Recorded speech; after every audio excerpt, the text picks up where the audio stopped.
এক সপ্তাহের ব্যবধানে গাইবান্ধায় কেজিতে কাঁচামরিচের দাম বেড়েছে 170 থেকে 180 টাকা।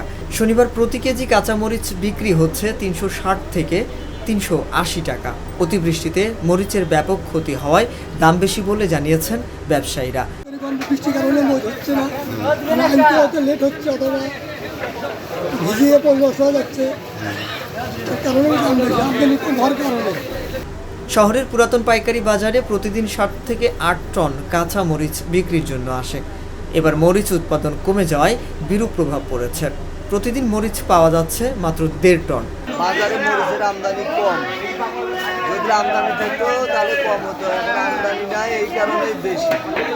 আমরাও কিন্তু এগুলো 1500 টাকা ধরা, সেগুলো বেচতেছি আবার 1450 টাকা, তারপরে আমরা ধরায় 50 টাকা লস করে বেচছি। বাজারে গত সপ্তাহে প্রতি কেজি মরিচ বিক্রি হয়েছে 140 টাকায়। সপ্তাহের ব্যবধানে আজ সেই দর দাঁড়িয়েছে 400 টাকার কাছাকাছি।